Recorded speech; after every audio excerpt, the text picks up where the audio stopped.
All right, so get ready because today we're diving deep into something I think we all think about pretty much all the time. Yeah, How to optimize our diets for faster fat loss. absolutely. But trust me, we're going way beyond the basic calories in, calories out Yeah, that you hear everywhere you know. right. Today's source material is this video that I watched. Yeah, It's from a fitness expert, and he really makes a case that it's not just about how much you eat, right. but the types of food. Yeah. And when you eat them, that can really make a difference. It's true. We often get so caught up in counting calories that we overlook the fact that our bodies process different foods in very different ways. Right. And, those differences can have a big impact on our metabolism, our hunger hormones, and ultimately how efficiently we burn fat. And that's exactly what I found so fascinating about this video. Yeah. The expert really zeroes in on three key areas: Okay. food processing, Uh-huh. meal timing, Yeah. and satiety. Okay. Okay, so let's start with food processing. Okay. The expert really stresses choosing minimally processed foods, Yeah. like oats, multigrain breadfruits, Yeah. veggies, Right. things that are as close to their natural state as possible. Uh-huh. But why is that so crucial for fat loss? Yeah. I mean, it can't just be about the extra fiber. You're right. It's bigger than just fiber. It all comes down to something called the thermic effect of food. It was basically the energy your body uses to digest and process what you eat. Okay. And minimally processed foods require your body to work harder Oh, during digestion, interesting. meaning you burn more calories in the process. Okay, so you're telling me that eating like a bowl of oatmeal could actually burn more calories Mhm. than eating a processed breakfast pastry, Exactly. even if the calorie count is the same. The expert cited a study where they compared people eating whole grain sandwiches Okay. to those eating processed cheese sandwiches. Okay. Same calories, same protein, and guess what?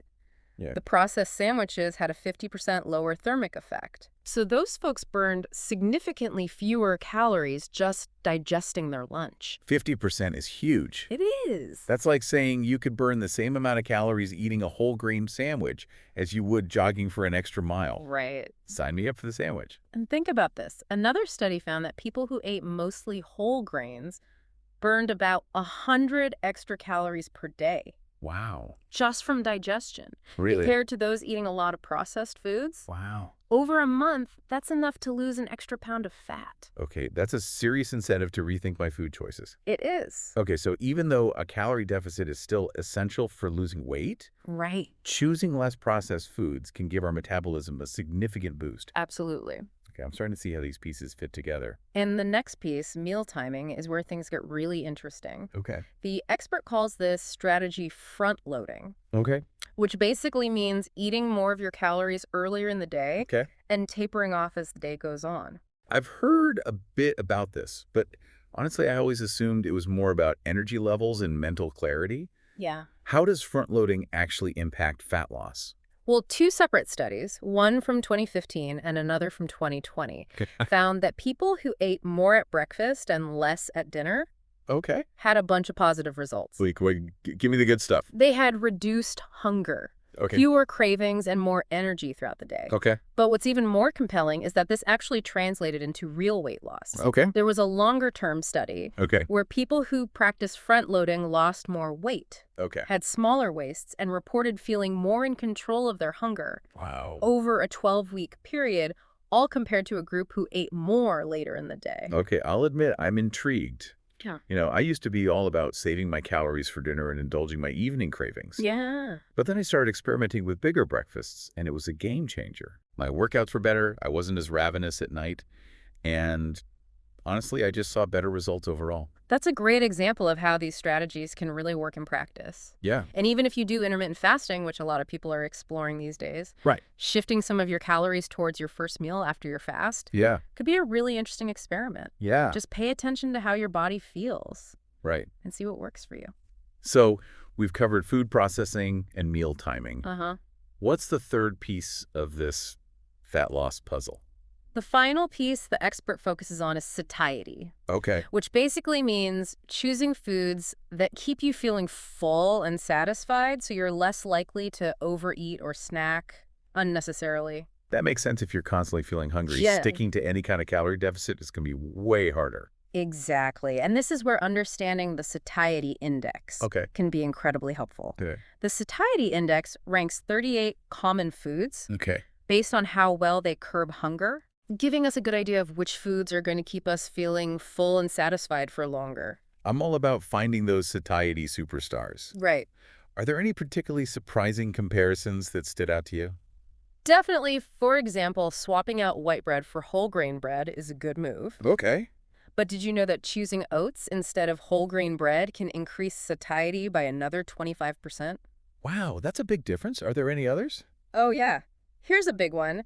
Choosing potatoes over brown rice gives you a 60% satiety boost. What? Potatoes. Potatoes. Okay, that's fascinating. Who knew? It seems like there's a lot more to this than just grabbing whatever sounds good in the moment. Right. So it's not about eliminating certain foods entirely. Right. It's more about being mindful of our choices Exactly. and using this knowledge to create meals that truly fuel us and keep us feeling our best. It's all about finding what works for you. Yeah. Maybe you love brown rice, but if you find yourself snacking an hour later, Yeah.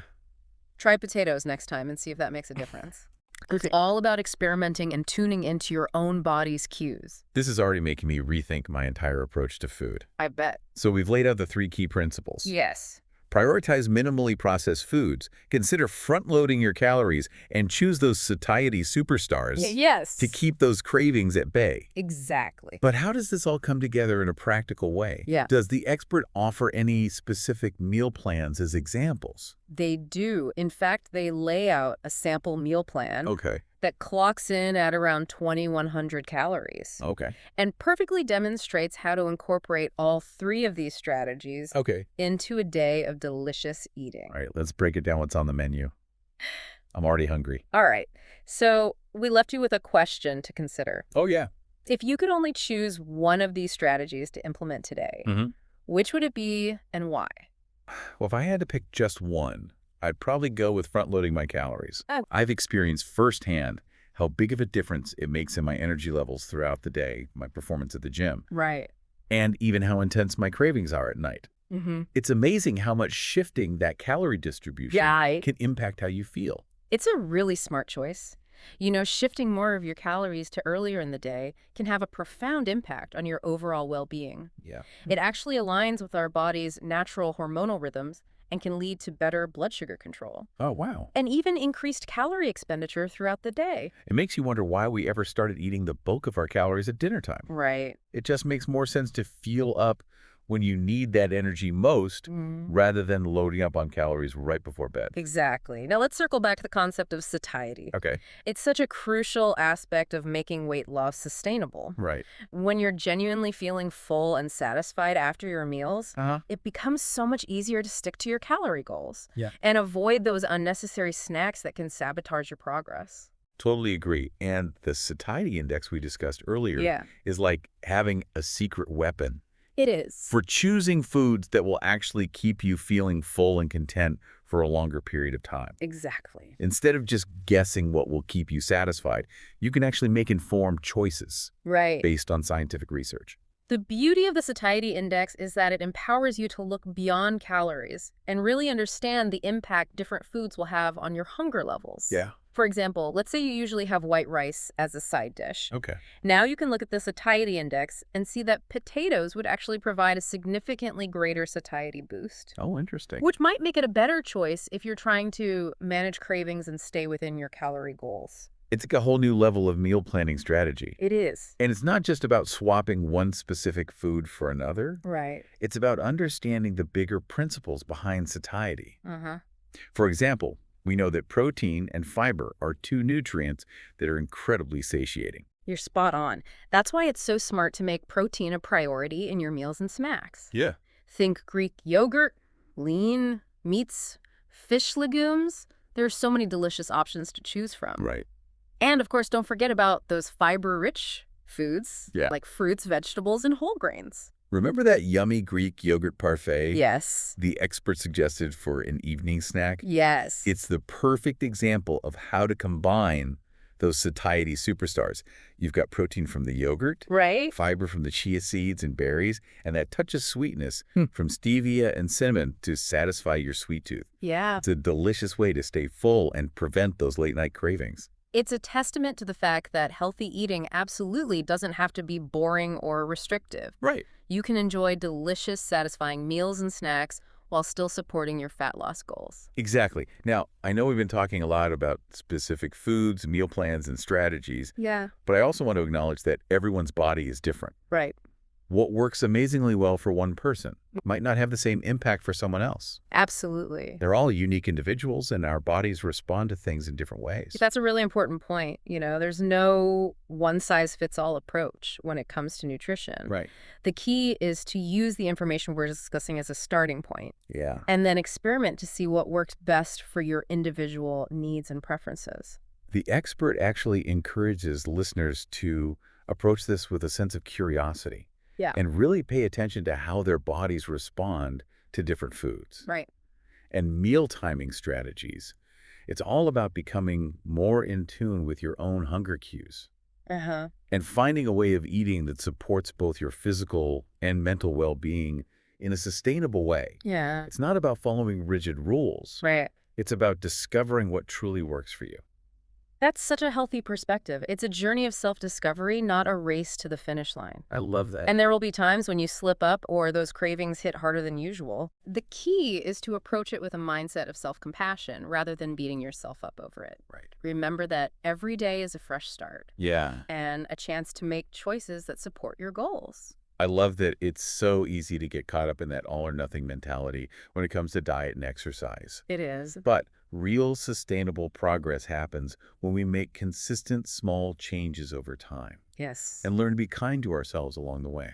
So true. This isn't about perfection. It's about creating healthy habits that you can maintain for the long haul. Right. Speaking of healthy habits, Yeah. let's shift gears for a moment Okay.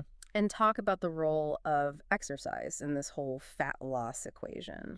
Right. Our focus has mainly been on optimizing our diets, Yeah, but exercise definitely plays a crucial role in achieving our fat loss goals. absolutely. It's like two sides of the same coin. Uh-huh. What we eat and how we move our bodies. Right. Finding that balance is where the magic happens. And the good news is that you don't have to become a gym rat. Right. Or spend hours working out every day to see results. Right. Even moderate amounts of exercise can make a significant difference. We talked about how choosing minimally processed foods can actually increase your metabolism, Right. meaning your body burns more calories even when you're at rest. Exactly. But incorporating exercise takes things to the next level Yeah. by boosting your calorie expenditure even further and helping you build that all-important lean muscle mass. And lean muscle is like a metabolic powerhouse. Oh, yeah. The more muscle you have, the more calories you burn, even when you're not actively working out. So it creates this beautiful synergy. Yes. By optimizing your diet and making exercise a regular part of your routine, Uh-huh. you're setting yourself up for success from both angles. Exactly. Now, when it comes to exercise, Yeah. the most important thing is to find activities you genuinely enjoy and can see yourself doing consistently. Right. It shouldn't feel like a punishment. Exactly. I totally agree. It should be something you look forward to. Maybe it's dancing, swimming, hiking, playing a sport, or even just going for brisk walks in nature. The point is to move your body in a way that feels good and brings you joy. And remember, consistency is key. Right. Aim for at least 150 minutes of moderate intensity aerobic activity or 75 minutes of vigorous intensity aerobic activity per week. That sounds like a lot, but you don't have to jump into that all at once. Right. Start small, find your rhythm, and gradually increase the duration and intensity of your workouts as you get fitter and stronger. Right. And of course, don't forget about strength training. Yes. It's essential for building that calorie-burning muscle and boosting your metabolism. Aim for at least 2 strength training sessions per week that target all the major muscle groups. Great advice. So let's take a moment to recap everything we've covered. Okay. We've talked about the power of choosing minimally processed foods, Okay. the benefits of front-loading your calories, Right. the importance of choosing those satiety superstars, Yeah. and the crucial role of exercise in maximizing your fat loss efforts. But there's one more element we need to address. Okay. And it's a big one. Oh, I know exactly where you're going with this. Yeah. We're just talking about the physical aspects of fat loss. Yes. But the mental game is just as important, if not more so. You got a coup. It's not just about what we eat and how we move our bodies, Right. but also about how we think about ourselves and our goals. Yeah. Cultivating a positive and supportive inner dialogue is absolutely essential for long-term success on this journey. This is so important and something we often overlook. It is. When we stumble or face setbacks, Yeah. it's so easy to spiral into negativity and self-criticism, Right. but that just makes the journey so much harder. It does. Instead, we need to learn to treat ourselves with kindness and understanding. Absolutely. Remember that every day is a fresh start and an opportunity to make choices that align with our goals. It's about shifting our perspective from one of restriction and deprivation Right. to one of nourishment and self-care. I like that. Celebrate your progress no matter how small, and focus on the positive changes you're making in your life. It's amazing how much of a difference a positive mindset can make. It really is. And surrounding yourself with a supportive community, whether it's friends, family, Right. or even online groups, can make all the difference. Absolutely. Having people who cheer you on and understand what you're going through Yeah. can provide incredible motivation and accountability. You're absolutely right. Remember, you're not alone on this journey. Yeah. We're all in this together. And by embracing a positive mindset Yeah. and leaning on those support systems, you'll be amazed by what you can achieve. This has been such an insightful deep dive. Yeah. We've learned so much about how to optimize our diets for faster fat loss, from the science behind food processing and meal timing to the power of satiety, Uh-huh. the role of exercise, and the importance of mindset. We've covered a ton of ground, but there's still more to explore. Oh, really? In part 3, we'll delve into the fascinating world of supplements.